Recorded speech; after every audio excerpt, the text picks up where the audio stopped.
Një çështje tjetër për shembull aktualisht e kemi zgjidhjen e martesës kur kemi marrëveshje, e cila për bindjen tonë nuk do duhet të ishte çështje gjyqësore sepse s'ka asnjë kontest mes palëve i cili do duhet të merrte një vit tutje që të pritej nga palët për të zgjidhur një çështje e cila nuk ka kontest. Dhe çështjet e tjera, qoftë tërgjimi i padisë për përgjigjen start në fillim, qoftë edhe hudhja e padive kur ato konsiderohen që janë të paafatshme të paraqiten nga personat pa autorizuar, siç rregullon LPK-ja. Normalisht edhe ato që i përmeni gjyqtari, numrin e madh të lëndëve nga ato protokollarët që ne i quajmë jubilaret e tjera, për të cilat do duhej një strategji ndoshta edhe nga ana e qeverisë, sepse si të tilla paraqesin rritjet të numrit të lëndëve. Ne kemi thënë vazhdimisht mirë që ka filluar në disa pjesë penale, por audio-injizimi i seancave civile është zgjidhje jashtëzakonisht efikase, sepse nuk do të humbte kohë derisa të shkruhet ajo që thuhet, të ketë probleme nëse është shkruar ose nuk është shkruar.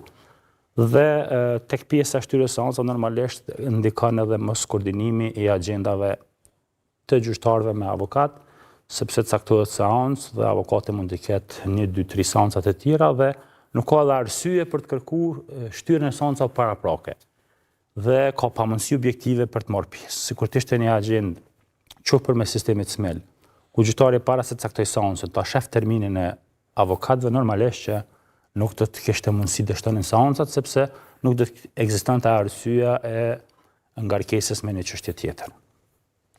Faleminderit për këtë fillim. Zotëri Shala, ju monitoroni gjatë sistemin e drejtësisë, si prokuroritë, si gjykatat, cilat sipas jush janë sfidat praktike që ndikojnë që këto raste për cilat publiku pret që të kenë zgjidhje, por sidomos palë që janë të përfshira në këto raste, dhe që zvarritja atyre ndodh për vite të tëra. Por ka dhe raste për cilat bëhet bujë, sidomos në lëmin penale, ku ka këta akuza për cilat flitet shumë se ka prova, mund të ketë dënime tashpra, dhe që në fund e shohim që ka dështime për shkak se në rrjedhën e procedurës prokuroria ka dështuar në gjëra që janë krejtësisht elementare.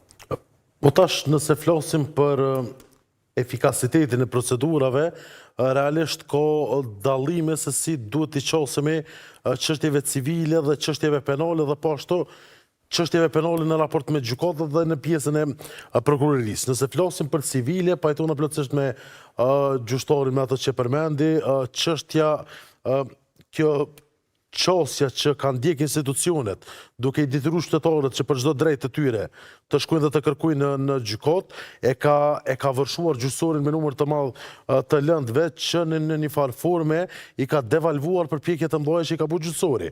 Për çfarë arsye po them? Në vitin 2018 për shembull, i kemi pasur për rreth 40.000, mbi 40.000 lëndë të pasgjidhura, derisa në fund të vitit 2024 kanë qenë rreth 120.000, që i bie ka një trefjeshim të numrit të lëndëve të pasgjidhura në fushën civile.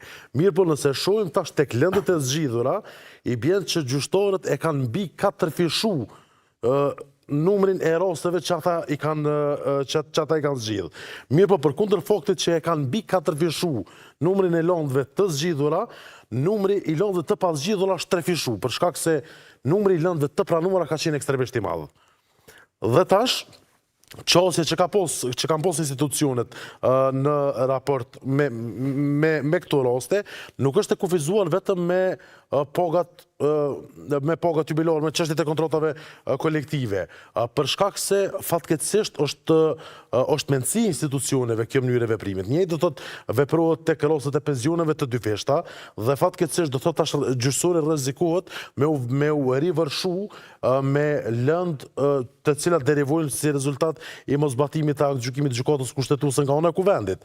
Tash i bie se edhe nëse këto kryen, prapse ka rrezikim me u kriju një burim tjetër i lëndëve dhe vazhdimisht me i devalvu përpjekjet e gjyqësorit në raport me uljen e numrit të lëndëve të pasgjidhura. Dhe kjo do thotë kjo është çështja kryesore në sigurimin e një gjykimi brenda një afatit të arsyeshëm kohor, nuk është ekskluzivisht vetëm gjykata përgjegjëse, mirë po janë institucionet e përgjithshme se si funksionojnë. Tash nëse e shohim do thotë jashtë po them ky mbetet problemi bazik në fushën civile, pa cilin nuk kemi me mujt me i dhonë zgjidhje këtij problemi. Mirë, po tash kur në kuptim tash të efikasitetit procedural, nëse e trajtojmë tek fusha civile, janë dy lloj problemesh edhe këto. Do thotë janë problemet ligjore dhe janë edhe problemet e menaxhimit.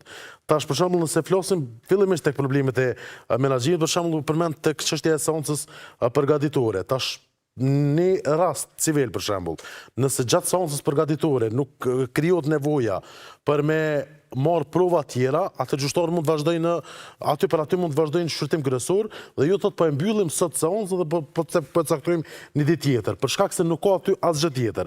Edhe dita tjetër do të jetë e njëjtë. Në anën tjetër, nëse ka prova të reja, gjitha prova, gjitha deklarimet për brenda ligjit aktual që e kemi, duhet që të përfundohen në seancë përgatitore. Është përgatitore që synon ta përgatis gjykimin. Dhe që të nxirren gjitha provat dhe që deri në seancën kryesore të jenë gjitha provat gati dhe kur të mbërrim në shurtim kryesor, në shurtim gjyqësor, gjykata të dëgjojë dhe të gjykojë. Mirë, po që fatkeqësisht do thotë këtu ta shohim raste që propozime për prova i për edhe në fazat e vonshme të shurtimit gjyqësor dhe ato aprovohen nga gjykata. Dhe çfarë duhet ndodh aty? Duhet që të ndërprehet seanca, duhet të caktohet një seancë tjetër.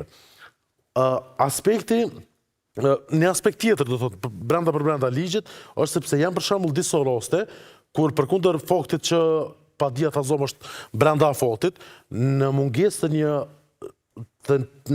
të qartë të bazës, gjykata ka dispozitën që e lejon që mos me hy fare në gjykim, mirë po me vendosë në merita dhe aty me hudhë dhe mos me ngarku gjyqësori tutje.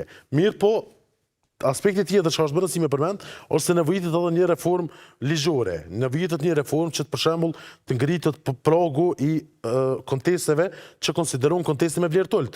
Për shkak se ne aktualisht e kemi deri në 500 euro konsiderohet kontest me vlerë tolt, mirë po edhe procedimi i çështjes nuk është në linjë me jurisprudencën me direktivën e Bashkimit Evropian, më falni. Dhe tash ideja është tek kontestet e vogla do të ketë një procedurë shumë të thjeshtëzuar. Nuk është e rrugës që për një kontest azom 2.000 euro, 2.500 euro, të merret do thotë gjyqtari, të merret avokati, të cakton seanca, të mbledhet stafi etj, kur në parim mundesh me vendos vetëm në bazë të shkresave që ke para veti. Për këtë arsye është shumë e rëndësishme që kodi i procedurës civile me adresu gjitha këto situata. Nëse flasim tash tek pjesa penale nuk e kemi këtë problemin e mbigarkesës, do thotë problemi mbetet ekskluzivisht tek çështja e menaxhimit. Ne kemi pa një praktikë të mirë që e ka ndjek Departamenti Special i Gjykatës Themelore në Prishtinë që ka filluar me i caktu seancat blok seanca, në atë mënyrë që e përgatit shurtimin gjyqësor, i fton dëshmitarët, i fton ekspertë të tjerë dhe thu nga hana deri të premten e mboj këtë gjykim dhe aty përfundon rasti.